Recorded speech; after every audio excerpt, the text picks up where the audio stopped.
दोस्तों आज का हमारा वीडियो आपके लिए बहुत ही ज़्यादा इंपॉर्टेंट होने वाला है। आज के इस वीडियो में हम RGBB के ईयर बैग के बारे में जानने वाले हैं कि आखिर RGBB ईयर बैग कब देती है। तो चलिए दोस्तों शुरू करते हैं आज के हमारे इस वीडियो को। दोस्तों मेनली RGBB किसी भी स्टूडेंट को अगर सेम बैग या ईयर बैग देती है तो उससे पहले वो उस स्टूडेंट को 3 चांस देती है क्लियर करने के लिए।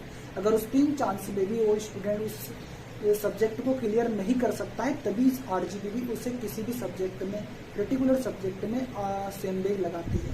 तो चलिए डिटेल में जानते हैं। हम बी फार्मा के फर्स्ट ईयर से ही आज के इस वीडियो की शुरुआत करते हैं। मेनली दोस्तों बी फार्मा के फर्स्ट ईयर में अगर आप मान लो 6 सब्जेक्ट हैं और 6 में ही आप फेल हो जाते हो तो आपको सेकेंड सेम में किसी एक सब्जेक्ट को क्लियर करना रहेगा। लेकिन अगर आप किसी कारणवश से एक सब्जेक्ट को भी क्लियर नहीं कर पाते हैं तो आपको थर्ड सेम का जो एग्जाम फॉर्म है वो फिल करने की अनुमति नहीं मिलेगी। यानी आप जो बी फार्मा में उसके बाद जब आप एग्जाम फॉर्म फिल करने जाओगे तो वहाँ पे आपका एग्जाम फॉर्म शो नहीं होगा, आप एग्जाम फॉर्म नहीं भर सकते। लेकिन अगर आपने बी फार्मा के फर्स्ट ईयर में फेल हुए थे उस सब्जेक्ट में से किसी एक सब्जेक्ट को बी फार्मा के सेकंड सेम में क्लियर कर लिया तो आपका जो थर्ड सेम का एग्जाम फॉर्म है वो खुल जाएगा। इसके अलावा दोस्तों आप इसी के बदौलत एक सब्जेक्ट को क्लियर करने के बाद फोर्थ सेम का जो एग्जाम फॉर्म है वो भी फिल कर सकते हो। लेकिन आप फिफ्थ सेम का एग्जाम नहीं दे सकते। फिफ्थ सेम का एग्जाम देने से पहले आपको फर्स्ट ईयर को पूरा कंप्लीट क्लियर करना रहेगा। अगर आप क्लियर नहीं कर सकते हैं तो आपको फिफ्थ सेम में एडमिशन नहीं मिलेगा। इसके अलावा दोस्तों और भी बहुत सारी टर्म और कंडीशन होती है जिसमें सबसे बड़ी टर्म और कंडीशन है कि आपकी जो CGPA है वो 5 CGPA से ज़्यादा होना चाहिए। अगर आपके फर्स्ट ईयर में 5 CGPA से कम है तो पर्टिकुलर सभी सब्जेक्ट को जोड़कर अगर आपके 5 CGPA पूरे नहीं होते हैं तो आपका जो फिफ्थ सेम का एग्जाम फॉर्म है वो ओपन नहीं होगा। और आपको इससे ज़्यादा घबराने की कोई दिक्कत नहीं है दोस्तों। अगर आपके साथ ऐसा हो जाता है 5 CGPA से कम बनते हैं तो आप डबल पर्टिकुलर जो आप सब्जेक्ट आपने पढ़े हैं उनमें से किसी 3 सब्जेक्ट को चूज करके उनकी रिटर्न एग्जाम दे सकते हैं और अपने CGPA को ग्रो कर सकते हैं।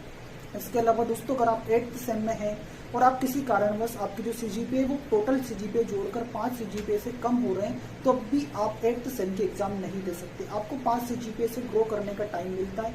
इसमें भी आप पर्टिकुलर ऐसा ही होता है दोस्तों, किसी भी 3 सब्जेक्ट को पर्टिकुलर चूज करके आप उनकी एग्जाम देकर अपने CGPA को ग्रो कर सकते हैं। लेकिन दोस्तों ऐसा करने से आप बी कैटेगरी में आ जाते हैं। आपका जो कैटेगरी है वो कैटेगरी A नहीं रहती, कैटेगरी B में आप पहुंच जाते हैं। इसके अलावा दोस्तों सेम बैग कब लगता है, ईयर बैग कब लगता है, तो ईयर बैग लगने का सबसे पर्टिकुलर कारण ये है दोस्तों कि आप मान लो फर्स्ट ईयर में किसी एक सब्जेक्ट में फेल हो गए, सेकेंड ईयर में आपने उसका एग्जाम फॉर्म भरा और आप पास नहीं हो पाए तो आपको थर्ड ईयर में एडमिशन नहीं मिलेगा। यानी आपको टाइम मिलता है 3 चांस। जैसे कि आपने फर्स्ट सेम में क्लियर नहीं कर पाए किसी एक सब्जेक्ट को, उसमें आप फेल हो गए, सेकंड सेम में आप वापस उसका एग्जाम फॉर्म भरकर एग्जाम दे सकते हैं। लेकिन आपने किसी कारणवश से एग्जाम फॉर्म नहीं भरा तब भी वो काउंट होता है दोस्तों। ऐसा नहीं है कि वो काउंट नहीं होगा, वो काउंट होता है। तो इस बात का आप बेसिकली ध्यान रखें। और हाँ दोस्तों बी फार्मा से रिलेटेड बहुत सारे वीडियो मैंने यूट्यूब चैनल पर डाल रखे हैं। तो मेनली कहने का मतलब ये है कि किसी एक सब्जेक्ट में आप फेल होते हो तो आपको उसे क्लियर करने के लिए 3 चांस मिलते हैं। और भी अगर आपको बी फार्मा से रिलेटेड कुछ इन्फॉर्मेशन चाहिए तो मैंने अपनी इंस्टाग्राम ID की लिंक भी